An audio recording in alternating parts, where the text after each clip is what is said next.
Bem-vindos, amantes do terror e do insólito, a mais uma história arrepiante do nosso canal. Se você gosta de enredos sombrios, cheios de mistérios que desafiam a lógica e gelam o sangue, então chegou ao lugar certo. Hoje, trazemos uma narrativa baseada em eventos que vão fazer você questionar o que é real e o que é apenas fruto da imaginação, ou será? Não esqueça de deixar seu like para apoiar o canal e se inscrever para não perder nenhuma história. Agora, prepare-se, ajuste o volume e ouça atentamente cada detalhe dessa jornada aterrorizante. Você está pronto para encarar o desconhecido? Eu nunca acreditei nessas coisas até ver com meus próprios olhos. Era uma tarde quente de fevereiro quando Vitor saiu de casa pela última vez. Ele estava pálido, suando frio e murmurando algo sobre olhos na escuridão. Horas depois, seu carro foi encontrado despedaçado no fundo de um barranco. Mas o que ninguém sabia, o que eu sei agora, é que aquilo não tinha sido um acidente. Santa Catarina tem esse jeito estranho de parecer bonita à primeira vista, mas se você olhar mais de perto, vai perceber que ela guarda segredos pesados. As montanhas são verdejantes, os córregos correm límpidos, e a brisa fresca traz cheiro de terra molhada depois das chuvas. Mas também há algo diferente. Algo que as pessoas preferem não comentar em voz alta. Corrupção. Traição. Morte misteriosa. Aqui, essas histórias ficam enterradas debaixo de sorrisos falsos e conversas baixas nas esquinas da praça central. Eu cresci aqui, nessa cidade pequena onde todo mundo conhece todo mundo, ou pelo menos fingem que conhecem. Meu nome é Caroline, tenho 28 anos e trabalho como costureira na loja da minha tia. É um trabalho simples, repetitivo, mas me ajuda a manter a cabeça ocupada. Pelo menos tento. Porque, por mais que eu corte tecidos e costure botões, sempre há uma lembrança pronta para me assombrar. Uma lembrança do meu pai. João era um homem bom. Honesto demais, talvez. Vendia verduras na feira aos sábados e sempre dizia: a honestidade é o maior bem que alguém pode ter. Ele acreditava nisso, mesmo quando o mundo provou que ele estava errado. Foi preso injustamente pelo assassinato de um fazendeiro influente, um crime que todos sabiam que ele não havia cometido. O juiz responsável? Vitor Almeida, um homem arrogante e corrupto que aceitou dinheiro para condenar meu pai sem provas. Meu pai morreu 2 anos depois, sozinho numa cela úmida, vítima de tuberculose e maltratada. Eu ainda lembro do dia em que recebi a notícia. Minha vida se partiu ali.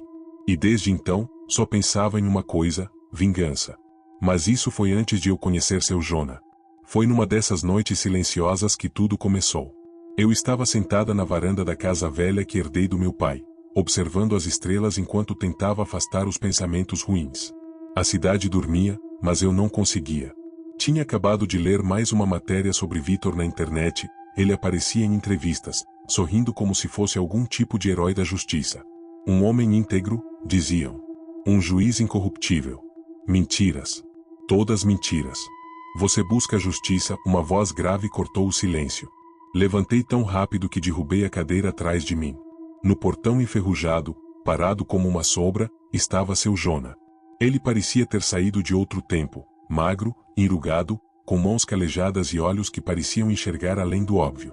Usava roupa simples, camisa branca e calça preta, mas havia algo nele que me deixava desconfortável. Não era medo, exatamente. Era algo mais profundo, como se ele carregasse consigo um peso antigo. Quem é você? Perguntei, apertando os olhos contra a luz fraca do poste.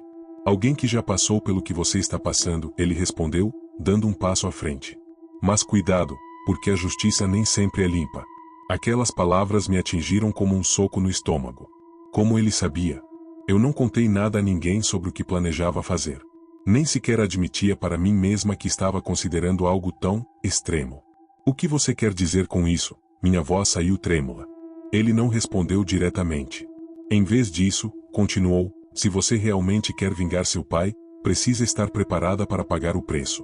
Nada vem de graça neste mundo, menina. Não sei por que confiei nele. Talvez fosse o cansaço acumulado de anos lutando contra um sistema que nunca me ouviu. Ou talvez fosse o desespero falando mais alto. De qualquer forma, acabei seguindo até sua casa isolada nos arredores da cidade. A propriedade de seu Jona era cercada por árvores altas e densas, como se a própria floresta quisesse proteger seus segredos.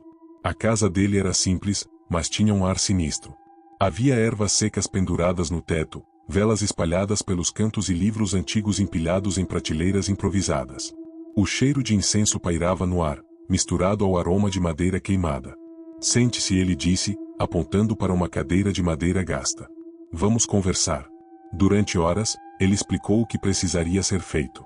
Um ritual antigo, dividido em 3 etapas, cada uma realizada sob a luz da lua cheia. Eu precisaria colher objetos pessoais de Victor, realizar invocações específicas e oferecer sacrifícios, tanto materiais quanto emocionais. No final, ele avisou, você será mudada para sempre. Está disposta a isso? Naquele momento, eu hesitei. Parte de mim ainda achava que aquilo era loucura. Feitiços? Magia negra? Parecia absurdo. Mas outra parte, a parte que ainda chorava pelo meu pai todas as noites, gritava que aquela era minha única chance. Assenti, determinada. Sim. Estou disposta. Os primeiros dias após aquele encontro foram normais, ou tão normais quanto podiam ser. Eu continuei minha rotina, indo à loja da minha tia durante o dia e voltando para casa à noite. Mas algo havia mudado dentro de mim. Comecei a notar pequenas coisas estranhas. Objetos fora do lugar. Sombras dançando nos cantos da sala, mesmo quando não havia vento. Sonhos perturbadores onde via rostos deformados me observando. Uma noite, acordei assustada com o som de batidas na porta. Quando abri, não havia ninguém lá. Apenas uma folha de papel dobrada no chão. Dentro dela, estava escrito, os olhos estão te vendo. Aquilo me deixou gelada. Quem poderia saber o que eu estava planejando? Será que seu Jonah havia falado com alguém? Ou será que... Não consegui terminar o pensamento. Desde então, comecei a sentir que estava sendo vigiada. Por algo, ou alguém, invisível. E então, naquela tarde de fevereiro, vi Victor sair de casa pela última vez. Ele parecia diferente, abatido, nervoso, como se soubesse que algo terrível estava prestes a acontecer. Seguiu até a estrada de chão que levava às montanhas. E então, tudo mudou. O que eu testemunhei naquela noite marcaria minha vida para sempre. Mas antes disso, preciso contar como tudo começou, quem sou eu, quem era meu pai e por que decidi cruzar essa linha perigosa entre vingança e loucura. Eu sempre acreditei que o passado era como uma cicatriz, algo que dói, mas que você aprende a conviver. Mas agora sei que ele é mais como um fantasma. Algo que te persegue, mesmo quando você tenta esquecer. Meu pai, João, era o tipo de homem que as pessoas chamavam de bom demais para este mundo. Ele tinha mãos calejadas de tanto trabalhar na horta e olhos castanhos tão claros que pareciam refletir o sol da manhã. Era um homem simples, com sonhos pequenos, uma casa maior, talvez, ou um carrinho novo para levar as verduras até a feira. Mas acima de tudo, ele queria justiça. Não a justiça dos tribunais ou das leis escritas, mas aquela que vem do coração. A honestidade, dizia ele, era o maior bem que alguém podia ter. Mas o mundo não funciona assim. Não aqui em Santa Catarina, onde os poderosos fazem as regras e os fracos pagam o preço. A prisão do meu pai foi rápida, quase cirúrgica. Um fazendeiro influente havia sido assassinado, e logo as autoridades começaram a procurar um culpado. Meu pai era conhecido por ser honesto demais, o que o tornava vulnerável. Quando o nome dele apareceu nos jornais, eu soube que algo estava errado. Ele nunca machucaria ninguém, muito menos mataria. Mas Victor Almeida, o juiz encarregado do caso, não quis saber disso. Aceitou o dinheiro para condená-lo, e pronto. Fim da história. Foi nesse momento que minha vida se partiu em 2 pedaços. Antes e depois da prisão do meu pai. Nos primeiros meses, tentei lutar contra o sistema. Fui atrás de advogados, escrevi cartas para jornais, implorei por ajuda. Mas ninguém queria se meter com Victor. Ele era poderoso, respeitado, ou pelo menos fingiam que era. As pessoas me olhavam com pena, mas ninguém fazia nada. Minha tia, dona da loja onde trabalho, me disse certa vez, deixa pra lá, Caroline. Aqui, quem mexe com gente grande acaba se queimando. Mas eu não conseguia deixar pra lá. Toda noite, antes de dormir, eu pensava no rosto do meu pai atrás das grades, sozinho, assustado. E então, quando ele morreu, foi como se o chão tivesse desaparecido debaixo dos meus pés. A tuberculose veio rápido. Ele ficou fraco, magro, e ninguém fez nada para ajudá-lo. Nem mesmo os médicos da prisão. Eu só fui avisada depois que já era tarde demais. Quando cheguei ao velório, mal reconheci o corpo dentro do caixão. O homem forte e cheio de vida que eu conhecia havia desaparecido. Restava apenas uma casca vazia. Depois disso, me tornei outra pessoa. A Caroline que costumava sorrir nas festas de família, que adorava dançar forró nos finais de semana, havia sumido. No lugar dela, surgiu alguém frio, determinado. Alguém que só pensava em uma coisa: vingança. Foi nessa época que ouvi falar de seu Jonah pela primeira vez. Uma cliente da loja comentou sobre ele enquanto eu ajustava o zíper de um vestido. Se tem alguém que pode resolver seus problemas, ela disse baixinho, é ele. Quem? Perguntei, tentando soar casual. Seu Jonah. Vive lá pros lados da estrada da montanha. Dizem que ele sabe coisas antigas. Ela olhou ao redor antes de continuar. Mas cuidado, viu? Ele não é como os outros. Naquela noite, não consegui dormir. Parte de mim achava que aquilo era loucura. Feitiços? Magia negra? Parecia absurdo. Mas outra parte, a parte que ainda sentia raiva suficiente para explodir, gritava que valia a pena tentar. No dia seguinte, peguei minha bicicleta e segui as instruções vagas que a cliente havia me dado. A estrada para a casa de seu Jonah era estreita e sinuosa, cercada por árvores altas que pareciam vigiar cada movimento. Quando finalmente cheguei, senti um arrepio subir pela espinha. A propriedade era isolada, cercada por mato alto e silêncio pesado. A casa em si era simples, mas tinha um ar sombrio, como se carregasse histórias que preferia não contar. Bati a porta, hesitante. Quando ele abriu, foi como se o tempo parasse. Seu Jonah era magro, enrugado, com olhos que pareciam enxergar além do óbvio. Ele não disse nada no início, apenas me observou por alguns segundos antes de dar um passo para o lado. Entre, disse ele, sua voz grave ecoando pelo espaço vazio. Dentro da casa, o ar era denso, carregado de incenso e memórias antigas. Havia ervas secas penduradas no teto, velas espalhadas pelos cantos e livros antigos empilhados em prateleiras improvisadas. Sentei-me onde ele indicou, tentando ignorar o desconforto crescente. Você busca a justiça, ele disse, sem preâmbulos. Mas cuidado, porque a justiça nem sempre é limpa. Aquelas palavras me atingiram como um soco no estômago. Como ele sabia? Eu não contei nada a ninguém sobre o que planejava fazer. Nem sequer admitia para mim mesma que estava considerando algo tão extremo. O que você quer dizer com isso? Minha voz saiu trêmula. Ele não respondeu diretamente. Em vez disso, continuou, se você realmente quer vingar seu pai, precisa estar preparada para pagar o preço. Nada vem de graça neste mundo, menina. Eu hesitei. Parte de mim ainda achava que aquilo era loucura.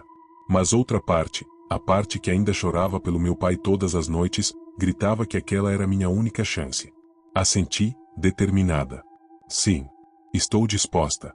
Os primeiros dias após aquele encontro foram normais, ou tão normais quanto podiam ser. Eu continuei minha rotina, indo à loja da minha tia durante o dia e voltando para casa à noite. Mas algo havia mudado dentro de mim. Comecei a notar pequenas coisas estranhas. Objetos fora do lugar. Sombras dançando nos cantos da sala, mesmo quando não havia vento. Sonhos perturbadores onde via rostos deformados me observando. Uma noite, acordei assustada com o som de batidas na porta. Quando abri, não havia ninguém lá. Apenas uma folha de papel dobrada no chão. Dentro dela, estava escrito, os olhos estão te vendo. Aquilo me deixou gelada. Quem poderia saber o que eu estava planejando? Será que seu Jonah havia falado com alguém? Ou será que... Não consegui terminar o pensamento. Desde então, comecei a sentir que estava sendo vigiada. Por algo, ou alguém, invisível. E então, naquela tarde de fevereiro, vi Vitor sair de casa pela última vez. Ele parecia diferente, abatido, nervoso, como se soubesse que algo terrível estava prestes a acontecer. Seguiu até a estrada de chão que levava às montanhas. E então, tudo mudou. A primeira lua cheia chegou rápido demais. Eu não estava pronta, mas também sabia que não havia volta. Seu Jonah havia me dado instruções claras, colher uma erva específica à meia-noite, em um campo isolado nos arredores da cidade. Ele disse que eu precisava estar sozinha, que qualquer interferência poderia comprometer o ritual. Naquela noite, o céu estava limpo, e a luz prateada da lua iluminava tudo como se fosse dia. Peguei minha bicicleta e segui pela estrada de terra até o local indicado. O vento soprava frio, cortando minha pele como lâminas invisíveis. Quando cheguei ao campo, senti algo diferente no ar, uma energia densa, quase palpável. Era como se a própria natureza estivesse me observando.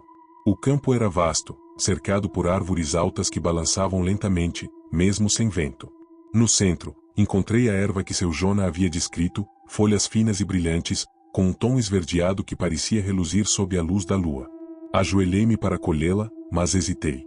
Meus dedos tremiam enquanto eu tocava as folhas, sentindo uma sensação estranha percorrer meu corpo, como uma corrente elétrica. Você está fazendo a coisa certa, sussurrei para mim mesma, tentando afastar o medo. Mas, no fundo, sabia que não havia garantias. Aquilo era um jogo perigoso, e eu estava apostando tudo. Quando voltei para casa, coloquei a erva em um pote de vidro, exatamente como seu Jonah havia instruído. Ele disse que aquilo seria apenas o começo, que cada passo me aproximaria mais do objetivo, mas também me afastaria de quem eu era antes. Os dias seguintes foram tensos. Eu continuava minha rotina normal, mas algo dentro de mim havia mudado. Comecei a notar pequenas mudanças em Vitor. Ele parecia mais distraído, irritado.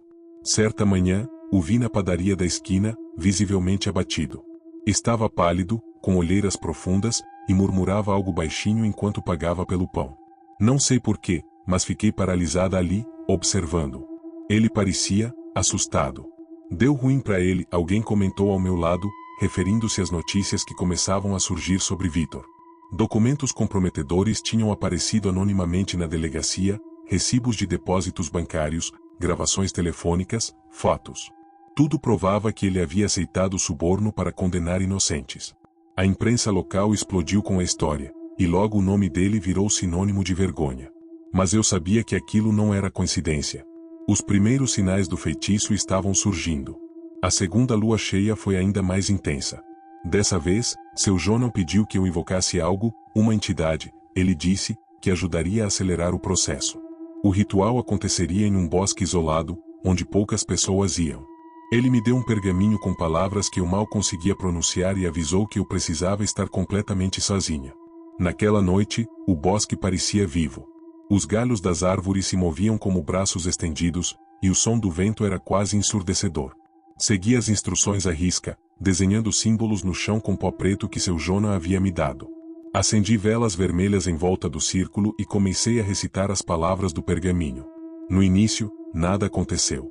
Mas então, senti algo, uma presença. Era como se o ar ao meu redor tivesse ficado mais pesado, mais denso. As chamas das velas tremeluziram violentamente, e uma brisa gelada soprou, apesar de não haver vento. Ouvi sussurros, vozes baixas, ininteligíveis, que pareciam vir de todos os lados ao mesmo tempo. Eu te invoquei, murmurei, minha voz trêmula. Venha. Por um momento, achei que tinha imaginado tudo. Mas então, vi algo, uma sombra, alta e alongada, movendo-se entre as árvores. Não era uma sombra comum, ela parecia viva, pulsando com uma energia escura. Congelei, incapaz de desviar o olhar. Ela se aproximou lentamente, até parar na borda do círculo. Por um instante, nossos olhos, ou o que quer que fossem aqueles pontos brilhantes na escuridão, se encontraram. E então, tão rápido quanto apareceu, a sombra desapareceu. As velas se apagaram, e o silêncio voltou a reinar. Eu sabia que algo havia sido liberado, algo que não poderia ser contido novamente. Os efeitos começaram a se intensificar. Vitor estava visivelmente abalado. Ele começou a ter insônia, relatando sonhos estranhos onde via rostos deformados o observando. Certa noite, enquanto eu passava pela frente de sua casa, o vi sentado na varanda, com as mãos cobrindo o rosto. Ele parecia estar falando sozinho, murmurando frases desconexas. Os olhos, eles estão me vendo, ele repetia, sua voz trêmula. Aquilo me deixou dividida. Parte de mim sentia uma satisfação cruel ao vê-lo sofrer. Mas outra parte, a parte que ainda guardava algum resquício de humanidade, começou a questionar o que eu estava fazendo. Será que aquilo era justiça? Ou será que eu estava me tornando tão corrupta quanto ele? A terceira lua cheia estava próxima, e eu sabia que seria a última etapa. Seu Jonah havia me avisado que seria a mais difícil, e a mais perigosa. Ele disse que eu precisaria oferecer algo pessoal, algo valioso. Eu não sabia ao certo o que ele queria dizer, mas sabia que não havia como voltar atrás agora. Nos dias que antecederam o ritual final, comecei a sentir uma pressão crescente.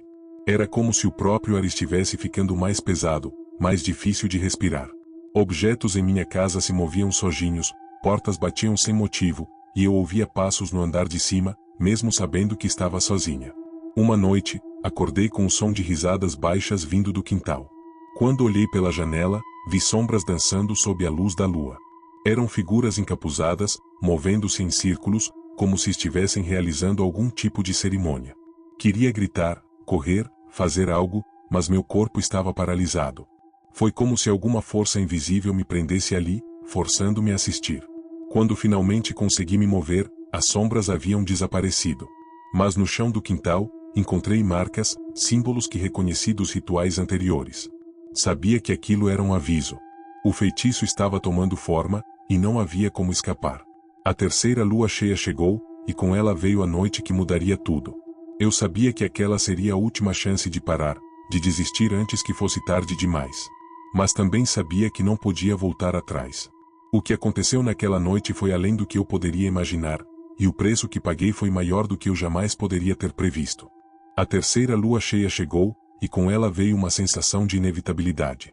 Era como se o mundo inteiro estivesse segurando a respiração, esperando que algo acontecesse. Eu sabia que aquela seria a noite decisiva, a última etapa do ritual que havia me consumido por semanas. Mas também sabia que não havia mais volta. O caminho que escolhi era um rio corrente, e eu já estava sendo arrastada para as profundezas. Seu Jonah havia me instruído a ir até um bosque isolado nas montanhas. Ele disse que eu precisaria estar sozinha, mas que as entidades que eu invocara estariam lá, observando. Não quebre o círculo, ele avisou pela última vez. E não olhe diretamente nos olhos delas. Eu me preparei durante o dia, tentando manter a calma enquanto organizava os itens necessários. O pote com a erva colhida na primeira lua, o pergaminho usado na segunda, e um objeto pessoal de Victor, um lenço que eu havia furtado da gaveta de sua casa semanas antes. Cada item parecia pesar mais do que deveria, como se carregasse o peso de tudo que eu havia feito até então. Quando o sol começou a se pôr, peguei minha bicicleta e segui pela estrada sinuosa que levava às montanhas. O ar estava denso, carregado de eletricidade, e o vento soprava em rajadas irregulares. As árvores pareciam se inclinar sobre mim, seus galhos retorcidos formando silhuetas assustadoras contra o céu escuro. Quando finalmente cheguei ao bosque, senti um calafrio percorrer minha espinha. Era como se o próprio lugar estivesse vivo, respirando comigo. O ritual começou à meia-noite. Desenhei o círculo no chão com pó preto, exatamente como seu Jonah havia ensinado. Coloquei as velas vermelhas em pontos estratégicos e posicionei os itens no centro. O lenço de Victor foi o último a ser colocado, e quando o fiz, senti uma onda de energia passar por mim. Era como se algo tivesse sido despertado. Comecei a recitar as palavras do pergaminho, minha voz tremendo a cada sílaba. As palavras eram antigas, guturais, e pareciam ecoar pelo bosque como trovões distantes. À medida que eu avançava, o ar ao meu redor ficava mais denso, mais opressivo. As chamas das velas tremeluziam violentamente, projetando sombras dançantes nas árvores ao redor. Então, aconteceu. Uma brisa gelada soprou, apesar de não haver vento. Ouvi sussurros, vozes baixas, ininteligíveis, que pareciam vir de todos os lados ao mesmo tempo. Fechei os olhos por um momento, tentando me concentrar, mas quando os abri, vi algo que me paralisou. Figuras encapuzadas começaram a surgir entre as árvores. Eram altas, esguias, e seus movimentos eram fluidos, quase hipnóticos. Não consegui ver seus rostos, apenas olhos brilhantes, como brasas ardentes, que pareciam me observar de dentro da escuridão. Elas se aproximaram lentamente, formando um círculo ao redor do meu. Parecia que estavam esperando algo, ou alguém. Eu invoquei vocês, murmurei, minha voz quase inaudível. Venham. Por um momento, nada aconteceu. Mas então, uma das figuras se moveu. Ela atravessou o círculo de velas como se elas não existissem e parou à minha frente. Senti um frio intenso tomar conta do meu corpo, e minhas pernas fraquejaram. Queria desviar o olhar, mas algo me prendeu ali, forçando-me a encará-la. Você chamou, uma voz grave ecoou dentro da minha cabeça, como se viesse de outro lugar. E nós viemos. Engoli em seco, tentando controlar o medo que ameaçava me dominar. Façam o que prometeram, respondi, minha voz trêmula. Tragam justiça. A figura inclinou a cabeça levemente, como se estivesse avaliando minhas palavras. Então, ela estendeu uma mão longa e fina, apontando para o lenço de Victor. O preço será pago, ela disse, antes de desaparecer tão rápido quanto havia aparecido. As outras figuras seguiram-na, dissolvendo-se na escuridão. As velas se apagaram, e o bosque voltou ao silêncio. Mas eu sabia que algo havia mudado. Algo havia sido liberado. Nos dias seguintes, os efeitos do feitiço se intensificaram. Victor estava visivelmente abalado. Ele começou a evitar sair de casa, e quando o fazia, parecia estar constantemente olhando por cima do ombro, como se alguém, ou algo, estivesse o seguindo. Certa manhã, o vi dirigindo seu carro pelas ruas desertas da cidade. Ele parecia nervoso, suando frio, e murmurava algo baixinho enquanto olhava pelo retrovisor. Decidi segui-lo. Não sei porquê, talvez fosse curiosidade, talvez fosse uma necessidade mórbida de ver o resultado do que havia feito.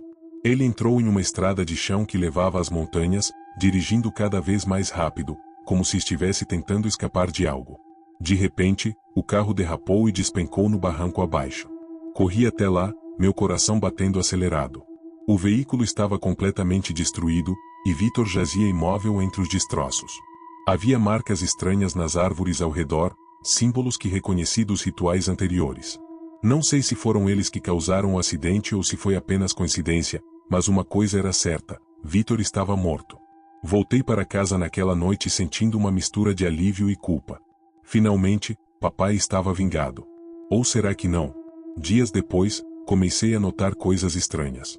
Sombras se movendo pelos cantos da sala. Sussurros vindos do nada. Uma sensação constante de ser observada. Procurei seu Jona novamente, mas ele não quis me receber. Um vizinho me disse que ele havia sumido sem deixar vestígios. Agora, escrevo estas palavras sabendo que talvez eu tenha trocado uma prisão por outra. Será que a vingança valeu a pena? Ou será que agora sou eu quem deve pagar o preço? Desde aquela noite nas montanhas, minha vida se transformou em algo que mal reconheço. A cidade continua a mesma, as mesmas ruas de paralelepípedos, os mesmos postes amarelados tremeluzindo à noite, as mesmas conversas baixas na praça central. Mas para mim, tudo mudou. É como se eu estivesse vivendo em um mundo paralelo, onde as sombras são mais longas e o silêncio é mais pesado. Vítor está morto, mas sua presença ainda me assombra. Não consigo deixar de pensar nele, no momento em que vi seu corpo despedaçado entre os destroços do carro. Eu deveria sentir paz, certo? Justiça foi feita. Meu pai foi vingado. Mas não é assim que funciona. A vingança não traz alívio, ela apenas abre outra ferida, maior e mais profunda do que a anterior. Tentei voltar à minha rotina depois do acidente. Fui à loja da minha tia, costurei botões, ajustei zíperes. Mas nada parecia normal. As pessoas comentavam sobre a morte de Vítor. Claro. Foi destino, diziam alguns. Ele colheu o que plantou. Outros falavam baixo, olhando para mim de soslaio, como se soubessem que eu tinha algo a ver com aquilo. Talvez eles estejam certos. Talvez eu tenha mesmo deixado rastros. Mas o pior não são os olhares ou os sussurros. São as coisas que acontecem quando estou sozinha. As portas que batem sem motivo. Os objetos que desaparecem e reaparecem em lugares improváveis. As risadas baixas que ecoam pela casa à noite, mesmo quando sei que não há ninguém lá.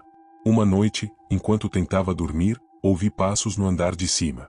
Minha casa tem apenas um andar. Congelei, tentando convencer a mim mesma de que era só o vento ou talvez um gato no telhado. Mas então os passos ficaram mais altos, mais próximos, até que pareciam estar dentro do meu quarto. Abri os olhos e vi uma sombra alongada projetada na parede. Era alta, esguia, com contornos que lembravam as figuras encapuzadas do bosque. Você nos chamou, uma voz grave ecoou dentro da minha cabeça. Agora nós estamos aqui.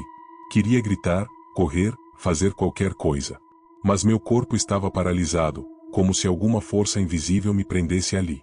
A sombra se aproximou lentamente, até que senti sua presença ao lado da cama. Não conseguia vê-la diretamente, apenas pelo canto dos olhos, mas sabia que estava lá.